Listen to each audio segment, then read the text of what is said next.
I want to thank everyone who's jumped in here. Appreciate the change of time to accommodate. I'm teaching a class right after this one. Um, and yeah, my article came out, I think, in October last year. And shortly after that, got email from folks, including our own Linda Kuhn, who's with us today, I believe, who asked me, was the first to ask me to do this. And I would like to be able to say that crisis averted, no need. It's all taken care of. I don't need to do this kind of talk. But unfortunately, for those of you who've been paying attention, especially to things over the last few months and everything happening on Capitol Hill in December, you know that it's not gotten better, but worse. So I can't say I have a lot of good news to deliver today. I'm reporting a lot of bad news, but I'm going to try to keep my presentation short to about 25 minutes to keep time open for conversation, which I'd really hoped that my article would spark, and appreciate the ability to be with you educators today to talk about these issues. So yeah, I expect that I am probably preaching to the choir today, that many of us see ourselves as humanities professors or as professors engaged in liberal education in one manner or other. And there won't be any shocking revelations as far as that goes today. But, you know, we do sometimes encounter those who oppose the very concept of a liberal education, and both from the right and the left. And so I'm going to try to, as much as possible, avoid politics and politicizing the conversation today, because I think that is not really healthy. So again, this will seem commonsensical for a lot of you. If you have just looked at recent books and articles in the New Yorker, the New York Times, Washington Post, Chronicle, you might suspect that something is wrong if you haven't already. They're coming fast and furious, and these books, some of them address the humanities in particular, some of them a liberal education more broadly. But crisis is often in the title of these works. And there's one that came out, a couple of them just came out last week, but one I want to talk about a little bit later in the Chronicle on kind of where the humanities are going. I don't in this talk really want to try to address that from a research side. What do humanities researchers think the humanities are? I really want us to look at liberal arts broadly as educators and say, what are the best arguments that we can put forward for liberal education, and also what signs should we be wary of. Well, the other thing that we hear and see quite frequently, more and more, are political attacks on higher education, and most of them coming from politicians on the right and the left, but I would have to say more are on the right, but at state and national levels. And these are, you know, everything from years ago, President Obama joking about art historians not having jobs, getting work, to Marco Rubio's similar comments about philosophers, and in our own state, our governor and our auditor both made comments about sort of the return on investment of the humanities in particular. And again, I think that a lot of these statements just are trying to politicize something that really doesn't need to be. So I'd like to find ways to kind of disable that discourse. But they're not just happening in our country. I'm a British historian, and we hear similar things, or I hear similar things when I'm in Britain. And I found one quote that I thought was particularly useful or interesting here, coming from a former Secretary of Education, Nikki Morgan, and I'm going to read it. If you wanted to do something, or even if you didn't know what you wanted to do, then the arts and humanities were once what you chose because they were useful for all kinds of jobs. Of course, we know that couldn't be further than the truth.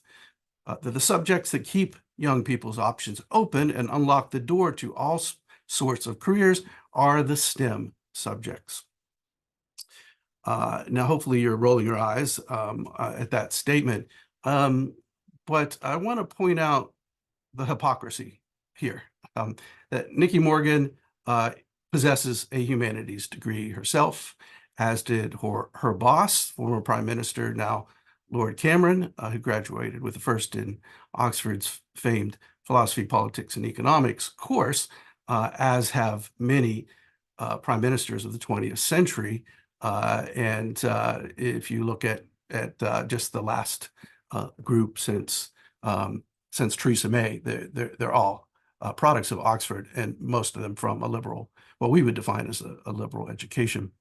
And so that doesn't reflect her own experience, nor has it stopped the most ambitious students, obviously in Oxford and Cambridge, from pursuing these degrees. Um, these statements come from people who almost entirely are from a liberal arts background, from J.D. Vance, who studied at Yale Law. Of course, President Obama, much of his career was in liberal arts strong institutions. Our own Governor Reeves has an economics degree from Millsaps College. Shad White, our state auditor, is a Rhodes Scholar, and the most famous of this group is probably, or infamous, is Ron DeSantis, who studied history at Yale before going to Harvard Law School. So concerned citizens might ask whether liberal education that provided the knowledge and skills for these individuals to be our leaders should be the preserve of only a few who can, in many cases, pay the pricey private school tuition, or whether voters who they're speaking to deserve the access to these same so-called soft skills and lower wage earning degrees that the politicians themselves come from but are denouncing and or defunding. And if STEM is all that really matters, why did none of these leaders go down that route? Would they be willing to trade in their Oxford and Ivy League degrees, since they're apparently so worthless? These liberal arts degrees. If economics, history, philosophy, political science do not make someone a valuable contributor to modern society, then I think we should ask, why are we even listening to people with degrees in these subjects? And one politician did notice the hypocrisy here. Kathy Manning, a representative from North Carolina, at hearings in last July, asked her fellow panelists, after hearing these attacks on liberal arts degrees, asked them, don't we want good students from poor families to have the same kind of liberal arts education that each of you got? And I think those are really valuable words. This is coming from one of their peers. And I think this is one of those arguments we need to kind of bank and use on occasion, that what we're looking at is access to the degrees that students choose, and not limiting that access in political ways and monetary ways. And in fact, statistics have shown that more than 17% of all workers in Washington, D.C. hold humanities undergraduate degrees. If we limited that just to the confines of the federal government, I think it would be much higher than that. So in turning to the really political nitty-gritty, many of you follow the DEI legislation tracker, I would suppose, on the Chronicle of Higher Education's website. And I have, pretty religiously been looking at this and waiting, frankly, for some of it to come to my state, because it is all around us.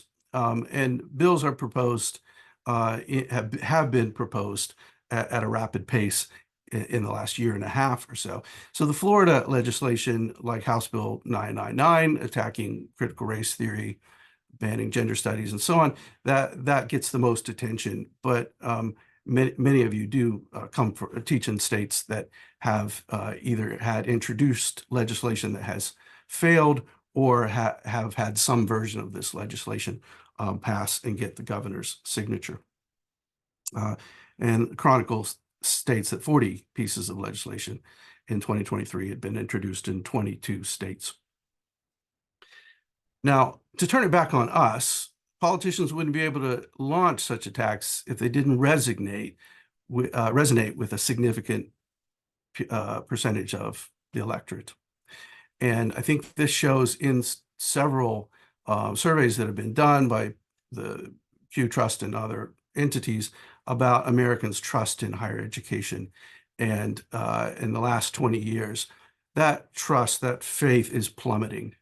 55% of Americans believe what we do has a positive effect in the country. And that's down 14% just from 2020. It follows somewhat along political lines. Democrats with a much higher level at 75%, Republicans 37% look favorably upon our institutions of higher learning. Now, again, keep that as context when we look at this legislation and we hear things that Ron DeSantis and others say. They would not be saying it if it was not already in the minds of a significant amount of their voters. When we turn and look at statistical information about choice of majors and courses, again, many of us in the humanities know that there has been significant drop-off in choice of humanities majors over the last decade or so. Fewer than 1 in 10 college graduates obtaining humanities degrees in 2020, which was down 25% since 2012 and down to 4% if you take out communications majors. English majors, you see this quoted a lot nationally, down 33%, history majors down 35%. Wow, by contrast, business, engineering, STEM majors are, of course, growing. Excuse me. So in part of the article, I wrote about the trials, the tribulations, and in some cases, the death of humanities programs and curricula and jobs at many institutions. And a lot of them, I pointed out, were smaller institutions with financial difficulties of various sorts. I kind of have been tracking this for over a decade, but I think when University of Wisconsin system started showing a lot of these problems is when I really started kind of keeping track. So it's only been since about 2018, 2019 that a lot of these statistics come from. And you'll see that in the case of Wheeling Jesuit, for example, and I would argue Marymount, you have an elimination of a part of the university so large that one can question whether that school is still has the identity which it says it has. In fact, the Jesuits have denied, for example, that Wheeling Jesuit is a Jesuit university because of the elimination of humanities majors there. I was motivated to write that article for Inside Higher Ed because two of the institutions last year that made the headlines were two that were very close to me in different ways. One was the place where I spent the majority of my career at Marymount University in the DC area as a teacher and as administrator, and saw them push through plans to eliminate 10 liberal arts programs, including philosophy and theology. And so again, can a Catholic university even be a Catholic university when it is eliminating majors in philosophy and religion? The other institution that I'm close to is West Virginia University. It's in my hometown. It's my alma mater. I'm a product of a liberal arts education at that institution. I believe that a lot of the success I have had in life has a lot come from professors and courses and structures in a university that I know for our university was a model of a Phi Beta Kappa, thriving Phi Beta Kappa institution at an R1 flagship institution. So that was, an institution we looked to for guidance. And now, as many of you read, that the president has responded to budget shortfalls of $45 million annually by proposing to eliminate 169 faculty positions and 32 academic programs. Now, some of those statistics have changed because deans and department heads were fighting the good fight and were able to make appeals and save some of those positions. But we're talking about a handful, certainly not a majority of them. And so West Virginia University has gotten a lot of attention because it's a flagship institution in a very poor state. So I go back to that argument about should only the richest citizens in this country have access to a liberal education. West Virginia, that this was brought up by many, that if a state needs the humanities, need foreign languages, need a math PhD for that matter, it's a state like West Virginia. West Virginia University needs to be doing it. And since Gordon Gee and West Virginia University hit the headline, other R1 institutions, as you'll see, have reported budget crises. So we're waiting to see if any of these institutions, like a Rutgers or a Penn State or Arizona, will follow that template that Gordon Gee laid out. Even worse than the closing down programs and eliminating faculty lines, of course, are the closure of entire colleges and universities.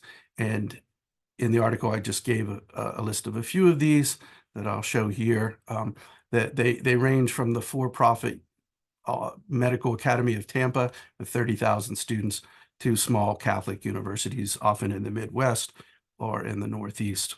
But really, in almost every category, institutions are facing existential crises. And the story is always the same. We don't have the resources. The money is simply not there. I'm going to argue that that is not the case in most institutions, and certainly in the institutions represented by our group. You can't make the argument that we don't have the money.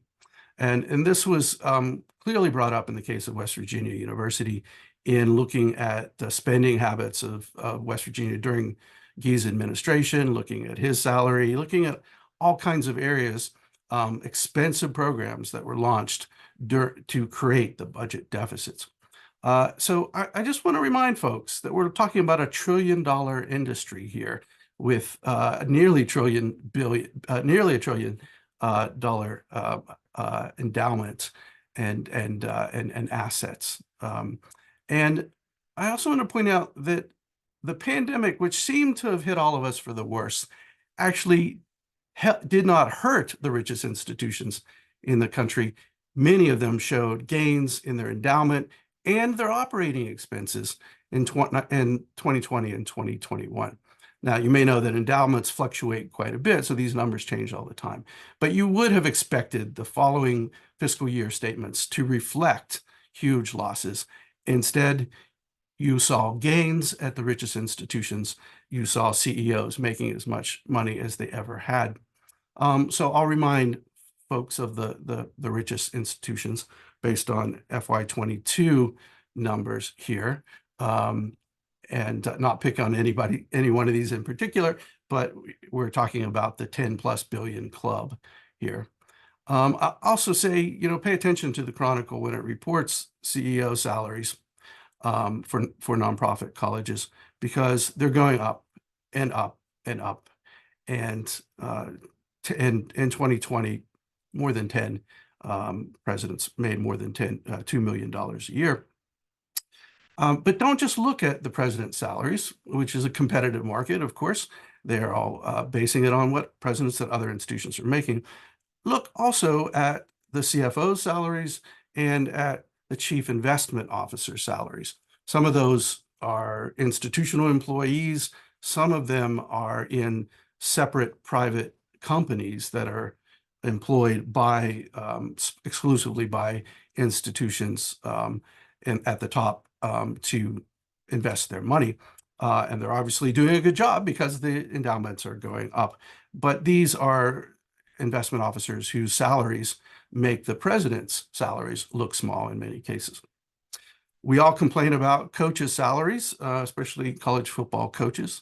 It is tough to see so many of them making $10 million or more a year when institutions are going out of business and the humanities are getting cut. But I want to take it back to, again, how are things funded? Follow the money. And if you look at trends in the public funding of higher education, so most of our institutions, you see that nearly every state remains below where it was in 2001, and that the percentage has changed from 1979, when 58% of our operating expenses on a national average, 58% of our operating budget came from public monies, 42% from tuition, to now, the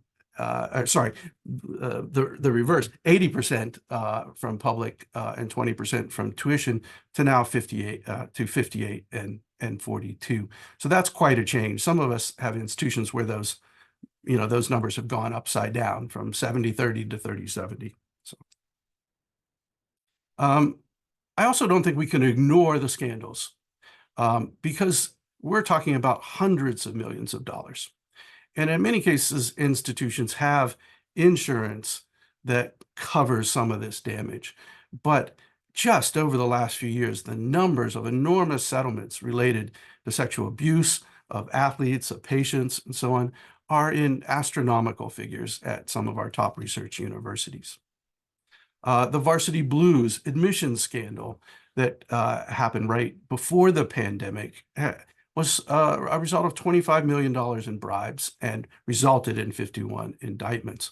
And then even more recently, after a class action suit, institutions were found guilty of overcharging students and privileging wealthy applicants, and are now making settlements in the neighborhood of $10 to $25 million per institution. That's happening right now. This is ongoing as institutions are declaring whether they're going to settle or not. And then to bring it back to sports, there was also the $536 million in dead money, which was being paid to coaches who were fired by their institutions.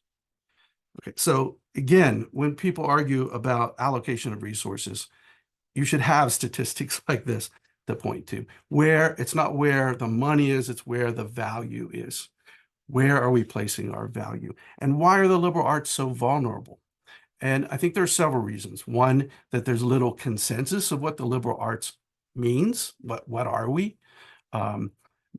Another, that liberal arts and traditional liberal arts have been reduced and eliminated as requirements at most institutions. So that's one of the recommendations I'm going to make, is let's keep an eye on the general education requirements where the liberal arts is usually found.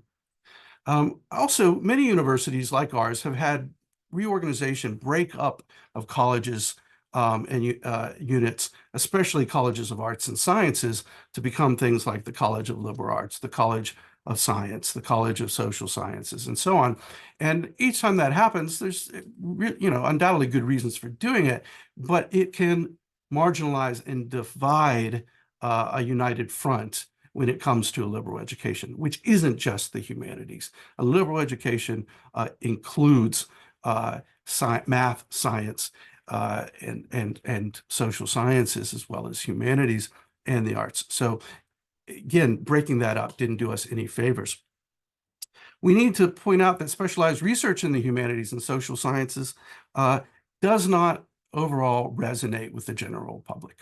They are not interested in the same things we're interested in. Many see our research filled with jargon, or they perceive ideological biases. And so that makes it easy for politicians to aim their attacks at the humanities and social sciences, and particularly in interdisciplinary areas. So the areas that many of us find the most interesting areas of academic discourse, like gender studies, queer studies, African American studies, are the most vulnerable areas, and the areas that have come under the most scrutiny, if not attack. The humanities suffers, along with the fine arts, also in simply, we do not have access to the types of money that STEM does, that our grants, that we generate literal revenue from grants, patents, royalties, etc.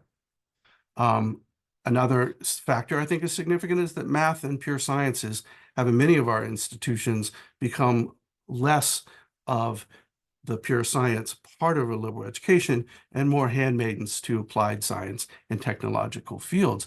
And, this is essential, but maybe not driving the interest or support for a liberal education. And then how is it that we talk about humanities to stakeholders? And I'll point to an article that just came out in the Chronicle last week and was quoted again in the newsletter this morning by Nicholas Dirks, called The End of Disenchantment and the Future of the Humanities. And to quote an article that I agree with in large part and disagree with some parts of it, but he says that the humanities became the cluster of departments and courses that was fashioned as a modern substitute for religious values. Now think about how that would sound in the ears of many of our students and the families they come from at land-grant institutions. Is that really what we are? We are just a cluster of things meant to replace religion. I doubt if that's going to generate any more students for our classes or any more majors in our disciplines if we really believe that or talk about ourselves that way. So now, practically, what can we do? Starting with the faculty here. I think we all need to strengthen our faculty governance systems on our campus. We need to participate in them whenever possible. We need to call for regular supporting at public institutions from the CFOs and those in charge of the university budget. Some of us have been involved in budget process before, and it takes a while to kind of learn the way universities work, but it's worth doing if it is an existential crisis. Again, we need to keep our eye on where the monies are allocated. In a very different vein, we need to participate in core general education committees and discussion on our campuses. We need to make sure that our professional organizations like the MLA, the AHA, and so on dedicate time and sessions, panels to the liberal arts, to the survival of the liberal arts, to strategies of survival. I think it's been helpful for me to engage in the research on this through critical university studies, which is a relatively new field. I think it might be good for all of us to start reading groups to dive into a lot of this literature. A lot of it's labor economics-based discourse about how higher education gets paid for. But above all, we need to continue being the passionate, dedicated teachers that many of us, if not most of us in the honors group are. Now, I have specific advice for the deans, having been one myself. I know we're caught in the middle. And what can deans and directors do? We need to continue to protect small class sizes, the liberal arts requirements at our institution, continue to protect tenure, sponsoring speakers who will engage in conversations about the existential crisis and engage our faculty and administrators to come to those, I think is important. We can award staff and faculty who are engaged in support of the liberal arts.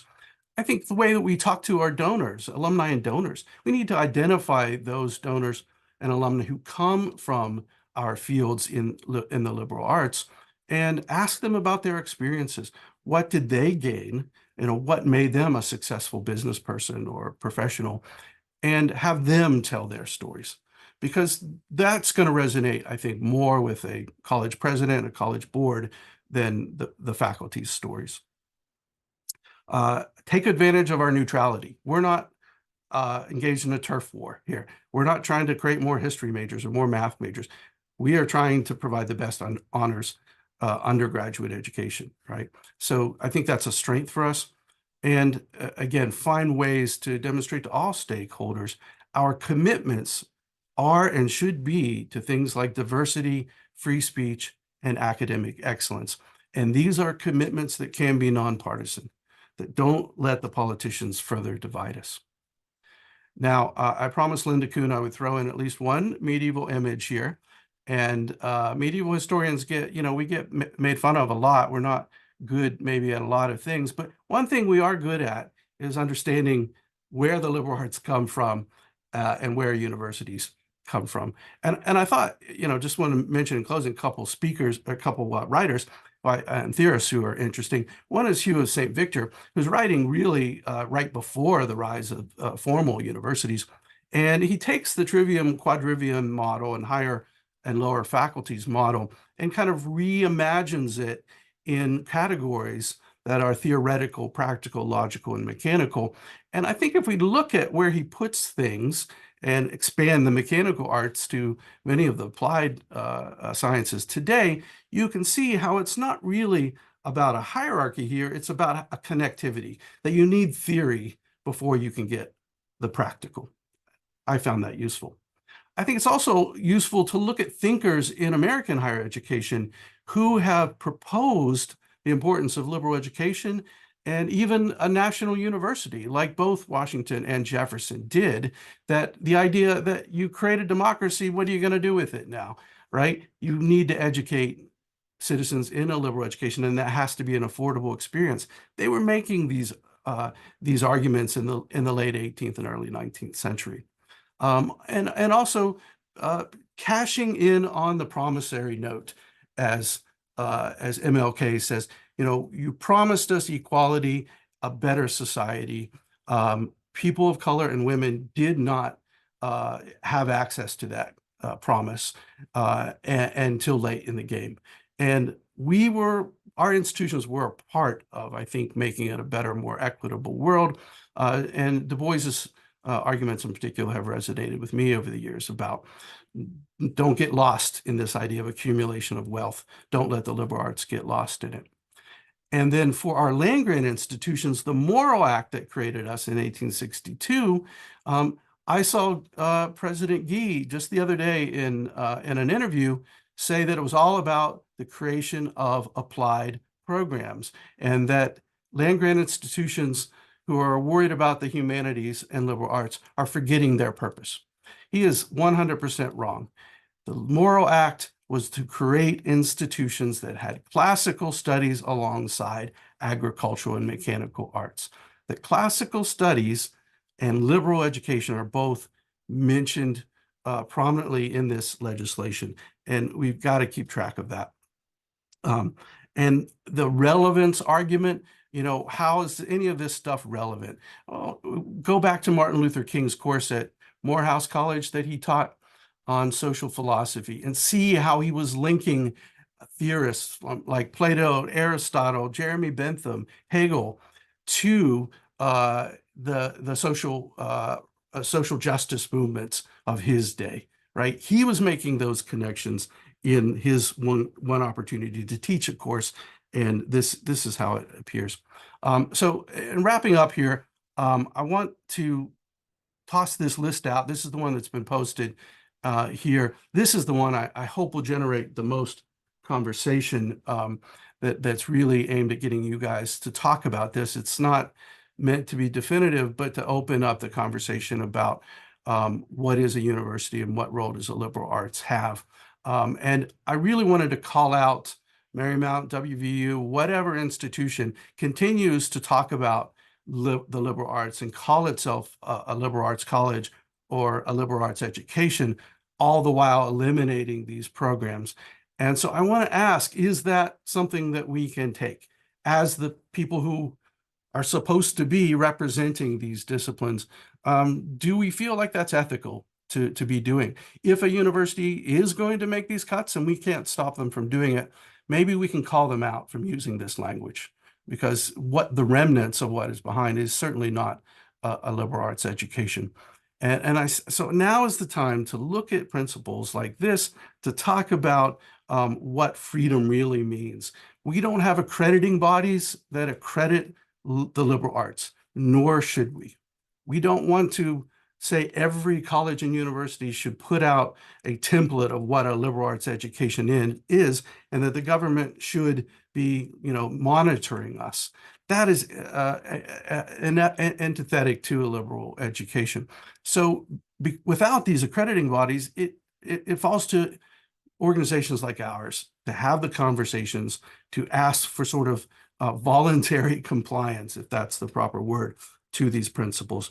And again, the full list is going to be posted or circulated. And I would ask you also, if you're looking for kind of a thinker who put his finger on the problem, I found John Henry Newman pretty much saw what was coming back in the middle of the 19th century with the rise of the German Model Research University.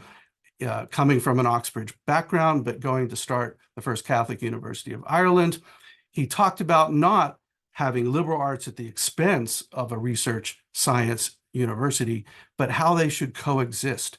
And one of the arguments he makes, not in the idea of a university, but in his other writings, is the importance of community. Colleges, the collegium is the community. So those of us who have honors colleges need to dwell a little bit on this word college. What do we really mean by a college? Is it a random collection, or is there connective tissue between the members of our college?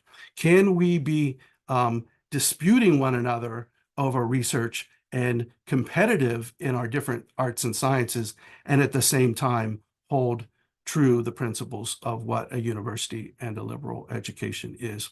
And if we can model that, then maybe we can call ourselves successful educators modeling that for our students. Thank you.